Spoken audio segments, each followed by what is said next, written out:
మీడియాలో సోషల్ మీడియాలో కూడా మాట్లాడుతారు. ఒక సీనియర్ సిటిజన్ని గౌరవించవలసినటువంటి బాధ్యత ఇది కాదు అని చెప్తారు. తెలంగాణ రాష్ట్రానికి తొలి ముఖ్యమంత్రి, ఈ దేశాన్ని ఆదర్శమైనటువంటి రాష్ట్రంగా నిలిపినటువంటి ఒక గొప్ప మహానుభావుని ఆ రోజు తెలంగాణ కోసం పోరాటం చేసి లాస్ట్కు నేను చనిపోయినా పర్వాలేదు నాకు రాష్ట్రం కావాలని కొట్లాడినటువంటి వ్యక్తికి మీరిచ్చే గౌరవ మర్యాద ఇదేనా? మీరు ఈ పనులు ఎప్పుడు చేయాలి? వారు రానన్నప్పుడు కదా. వారు ఏం చెప్పారు? చట్టాన్ని నేను గౌరవిస్తా తప్పకుండా, ప్రజాస్వామ్యంలో నా బాధ్యత అని వారు చెప్పారు. ఏం జరుగుతుంది రాష్ట్రం లోపల? ఎవరిని పడితే వాళ్ళని ఇష్టం ఉన్నట్టు అరెస్ట్ చేయడము, బలవంతాలు చేయడము. మొన్న ఎలక్షన్ పెట్టిరు, ఇప్పుడు 13వ తారీఖు, ఏది మున్సిపాలిటీ ఎలక్షన్. 16వ తారీఖు నాడు చైర్మన్ ఎన్నుకుంటారంట. ఎప్పుడు ఎట్లుంటుంది కాన్స్టిట్యూషన్? ఎలక్షన్ కమిషన్ వారికి మనం చెప్పే అవసరం ఉన్నదా? 13వ తారీఖు జరిగితే 14వ తారీఖు ఏంటంటే రీపోలింగ్ కోసం అవకాశం ఇస్తారు ఒక్కరోజు. ఏమన్నా ఘర్షణ పూరిత వాతావరణం ఉంటే వెరీ నెక్స్ట్ డే చైర్మన్ ఎన్నుకోవాలి. అంటే మీరు గెలిచిన వాళ్ళని ఎత్తుకొని పోయేటువంటి పరిస్థితులకు మీకు ఆ టైము, డేట్లు అవన్నీ కావాలి. మీరు ప్రజలకు ఏమని హామీలు ఇచ్చిర్రు? మీ మేనిఫెస్టోలో ఏం పెట్టిర్రు? ఈరోజు మీరు చేస్తున్న తతంగం అంతేంది? కాబట్టి ఇది పద్ధతిగా లేదు. ఒక సీనియర్ శాసనసభ్యునిగా, సుదీర్ఘమైనటువంటి అనుభవం ఉన్నటువంటి వ్యక్తిగా, 6 సార్లు శాసనసభ్యుడిగా ఉన్నటువంటి వ్యక్తిగా నేను ఈ ప్రభుత్వానికి సూచన చేస్తున్నా.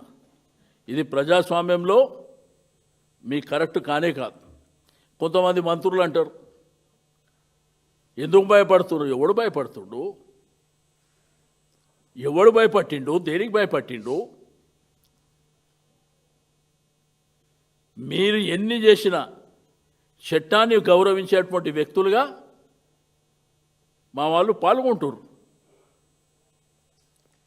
మీరే నోరులు బారేసుకుంటారు ఇష్టం ఉన్నట్టు. మేము భయపడుతున్నాం, వాళ్ళు వచ్చి చూస్తారు మమ్మల్ని.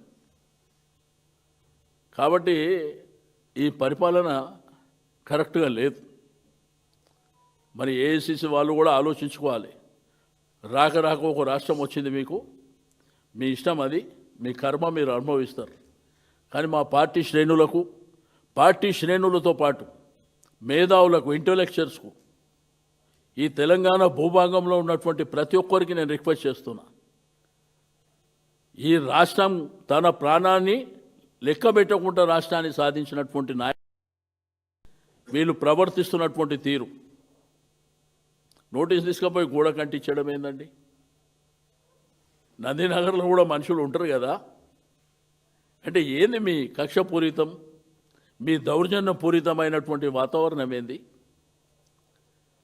తప్పకుండా దీనికి సమాజం అన్ని విధాలుగా తిరిగి మీకు వాళ్ళ అకౌంట్లన్నీ రాసుకుంటారు.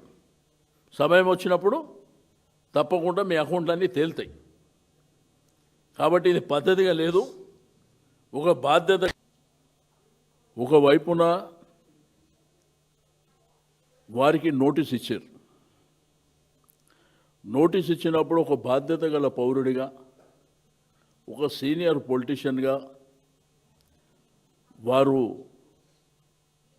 ఆ నోటీస్కు వారు ఆన్సర్ ఇచ్చారు.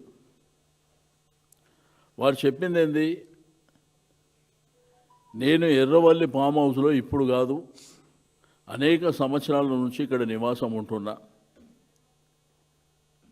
రీసెంట్గా సమ్మక్క సరళమ్మ జాతర కూడా వారిని మంత్రులు వెళ్ళి ఇన్వైట్ చేసింది కూడా మనం చూసినాం. పొన్నం ప్రభాకర్ గారు, మంత్రి గారు కూడా ఇన్వైట్ చేసింది కూడా మనం చూసినాం. అయితే ఇక్కడ చట్టం ఏం చెప్తుంది? కాన్స్టిట్యూషన్ చెప్తుంది ఏంది? సీనియర్ సిటిజన్స్ ఎవరన్నా ఉన్నప్పుడు, 60 సంవత్సరాల పైబడిన వాళ్ళు ఉన్నప్పుడు, మహిళలు అయినప్పుడు, ఫిజికల్లీ హ్యాండిక్యాప్ అయినప్పుడు